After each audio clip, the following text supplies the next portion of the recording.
Hello everyone, welcome to পাঁচফোড়ন। আজকে আমি share করব একটা আমড়ার টক রান্না করার রেসিপি। এই রেসিপিটার বিশেষত্ব হচ্ছে এটা আমার মায়ের কাছ থেকে শেখা।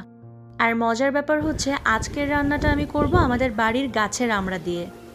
এর জন্য প্রথমে আমি আমড়াগুলোকে পাড়ার পরে এগুলোকে পানিতে কিছুক্ষণ ভিজিয়ে রেখেছি, এতে এর গায়ের কষগুলো চলে যাবে। এবার আমি আমড়াগুলোকে প্রথমে খুব ভালো করে ধুয়ে নিচ্ছি, তারপর আমি এগুলোকে ছিলে নেব। আমড়াগুলোকে আমি ছিলে নিয়েছি, এগুলোকে কিন্তু কেটে ছোট ছোট টুকরো করার কোনো প্রয়োজন নেই। এই আমড়ার রেসিপিতে আমড়াগুলো আস্তই রান্না করব।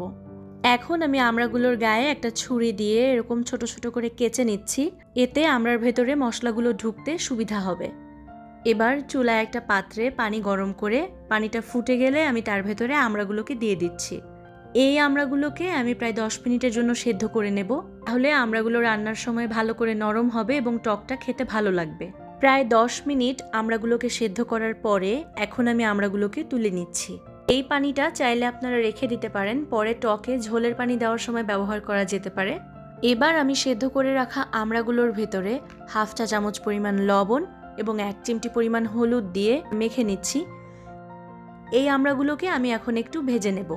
চুলায় একটা প্যানে 1/4 কাপ পরিমাণ সয়াবিন তেল নিয়ে আমি এখন তার ভেতরে আমড়াগুলোকে দিয়ে দিচ্ছি। আমি এখানে প্রায় 10টার মতো আমড়া নিয়েছি। এই আমড়াগুলোকে আমি এখন প্রায় 5 মিনিট ধরে উল্টে পাল্টে দুই পাশ লাল করে ভেজে নিচ্ছি। প্রায় 5 মিনিট পর আমার আমড়াগুলো খুব ভালোভাবে ভাজা হয়ে গেছে। এখন আমি এগুলোকে তুলে আলাদা একটা পাত্রে রেখে দিচ্ছি। এবার আমি ওই তেলের ভেতরেই একটা তেজপাতা, 2টো দারচিনি, হাফ চা চামচ পরিমাণ সরিষা এবং হাফ চা চামচ পরিমাণ জিরা ফোড়ন দিয়ে নিচ্ছি। এই আমড়ার টকটা কিন্তু আমি চিংড়ি মাছ দিয়ে রান্না করব। আমি এই ফাঁকে চিংড়িগুলোকে 1 চিমটি পরিমাণ লবণ এবং 1 চিমটি পরিমাণ হলুদ দিয়ে একটু মেখে নিচ্ছি।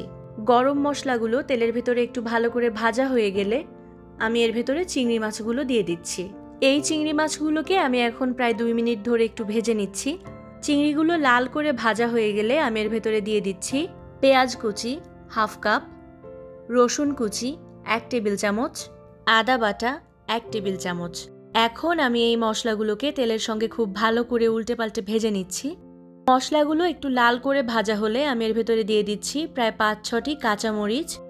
কাঁচামরিচগুলো কিন্তু এখানে একটু মাঝখান থেকে ফেলে দিতে হবে।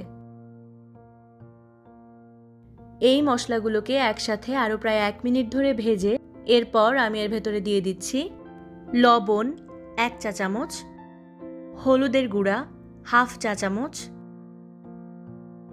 ধনিয়ার গুঁড়া হাফ চা চামচ, জিরার গুঁড়া হাফ চা চামচ।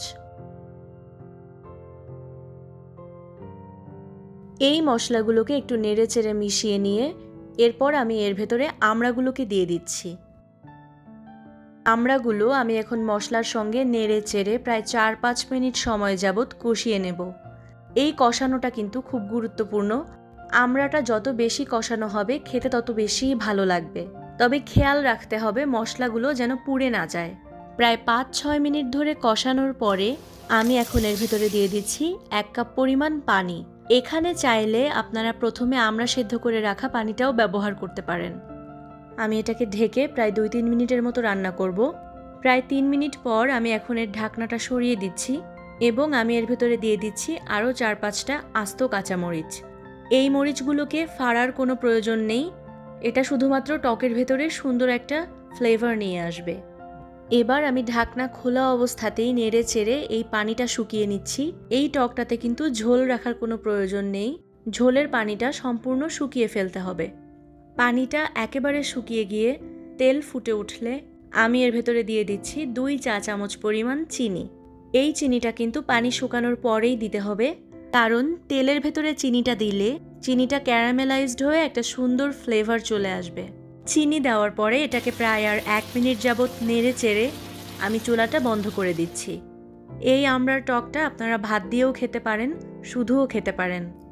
এই টকের রেসিপিটা যদিও অন্যান্য টকের রেসিপির মতন না, কিন্তু এটার স্বাদ কিন্তু অসাধারণ এবং এটা বানানোও খুব একটা ঝামেলার ব্যাপার না।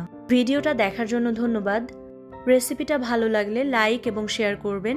রেসিপি সংক্রান্ত যে কোনো মতামত কমেন্ট সেকশনে জানাবেন। এই রেসিপিটা বাসায় চেষ্টা করলে ছবি আমাদের ফেসবুক গ্রুপে শেয়ার করতে পারেন, লিংক ডেসক্রিপশন বক্সে দেওয়া আছে।